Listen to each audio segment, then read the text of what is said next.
Numa mesma noite, dois clássicos do voleibol brasileiro no Rio de Janeiro.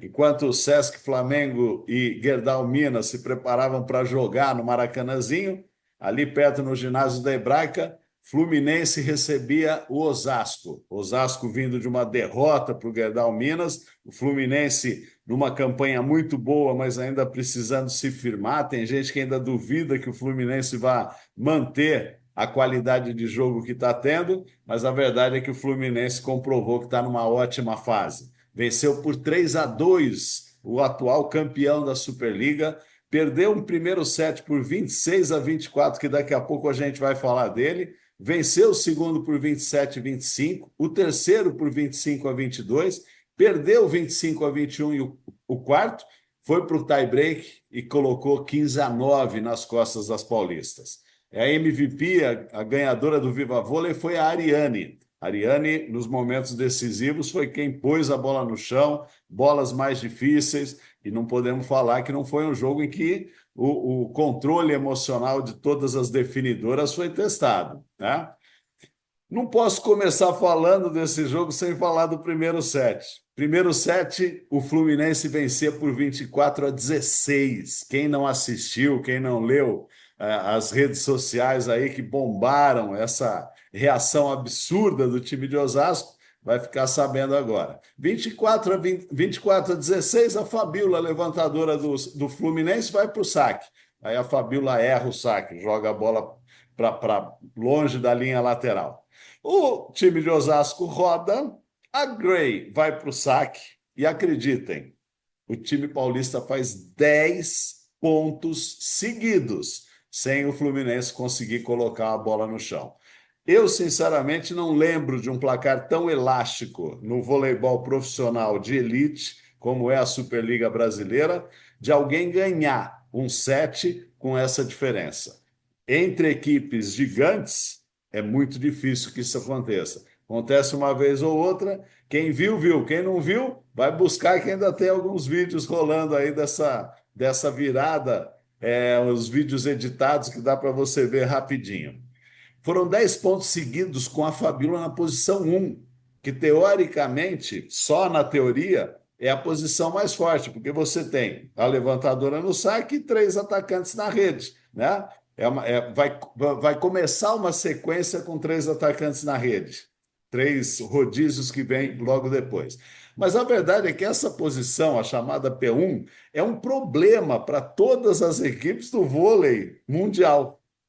Todas elas têm dificuldade, porque normalmente o oposto está lá na entrada de rede, nesse caso era a Ariane, canhota, a ponteira está na saída de rede, e elas jogam nessa situação em posições que elas não estão tão acostumadas, né? É verdade que, na minha opinião, deveriam estar acostumadas, porque é um voleibol profissional de alto nível, mas não dá para a gente ir contra os fatos.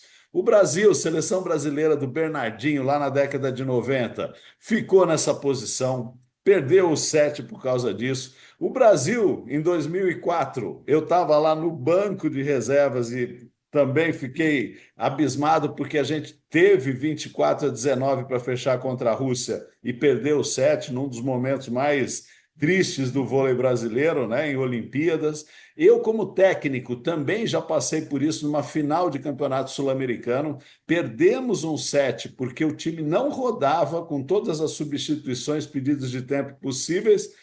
E é tão problemática essa posição que os Estados Unidos, quando o Cat Kearley era técnico da seleção feminina, inventou uma movimentação para que a oposta saísse por trás de todas as passadoras, fosse lá para a saída, a ponteira viesse para cá, para a esquerda, para poder atacar. Então, o mundo do voleibol, o pensamento tático, tem nessa P1 uma dor de cabeça tremenda.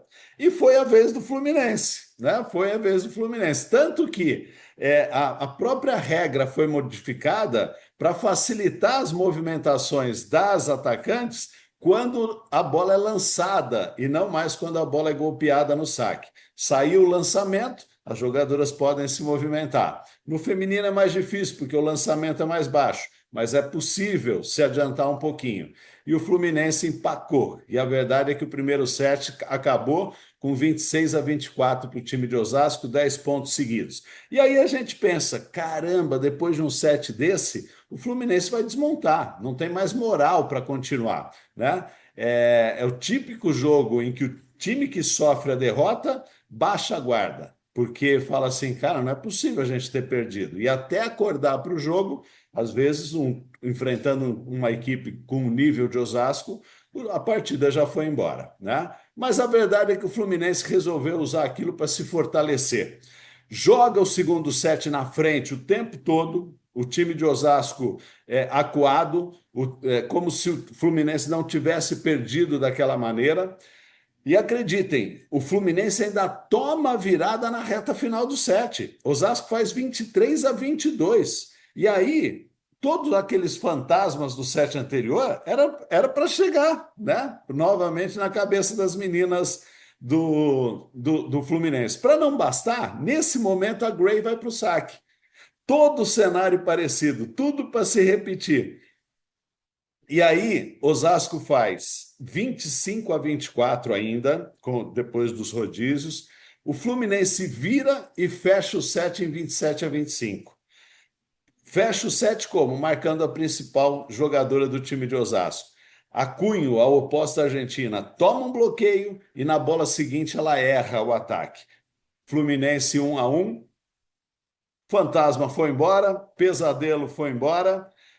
O jogo se torna mais favorável ao time do Fluminense, que vence o terceiro set por 25-22, perde o quarto set por 25-21, com as mudanças que o Luiz Omar fez. No quinto set, surpreendendo a todos, a Fabiola põe a Lara e a Valdez para jogar. Ela muda a concepção dela de jogo, ela põe as duas para decidir, Lara na rede é bola para Lara, Valdez na rede é bola para Valdez, e dá certo. O time do Fluminense faz 15-9. O Osasco entra com a Mayra no lugar da Kite. A Kite estava horrível no ataque. Ela pôs de 11 bolas que recebeu apenas uma no chão. O time de Osasco perde uma das principais atacantes, né? Uma atacante alta, uma atacante que estava decidindo, que estava sendo peça importante ali na distribuição da Gina Gray. É, e a Giovana também entra no lugar da Larissa para tentar fazer com que as centrais do time de Osasco pudessem receber mais bolas, colocar mais bolas no chão, né? Mas foram a Lara e a Valdez que comandaram o protagonismo nesse quinto set. E tanto que as duas fazem quase o mesmo número de pontos que todo o time de Osasco. Né? Impressionante como a Fabiola tem participação decisiva nesse quinto set e faz com que o Fluminense vença mais um dos gigantes. Vamos ver o Fluminense como que ele se comporta na sequência, mas que ele está jogando um voleibol maduro, um voleibol que entende a partida, a dificuldade, se adapta, não se deixa levar por essas pequenas frustrações, como aconteceu no primeiro set, e faz um jogo de recuperação, porque na rodada anterior tinha perdido de Barueri, com a Lara jogando muito mal, com a Laís jogando muito mal, volta a jogar com as centrais, volta a Ariane a definir, e Osasco acumula a segunda derrota seguida, errando mais, se mostrando um pouco mais ansioso depois que perdeu para o Gerdau Minas, e Osasco erra mais que o Fluminense em todos os sets, coisa que não é tão característica assim do time do Luiz Omar. Só no primeiro set é que Osasco, com aquela sequência impressionante, acabou provocando mais erros no Fluminense. E aí vocês devem estar se perguntando, principalmente a torcida do Osasco São Cristóvão. O Campeonato Mundial de Clubes começa agora, né? Na próxima semana. Será que duas derrotas contra equipes grandes vão prejudicar a preparação do time para o Mundial? Vão atrapalhar a cabeça das jogadoras que estava tão bem, né? Com o início da temporada, com as atuações que vinha tendo? Vamos ver, só o tempo vai responder. Esse tempo não é tão longo, não. mais uma semaninha, o time de Osasco está enfrentando equipes que são as melhores do mundo. Vamos ver como que tudo isso refletiu no comportamento de Osasco.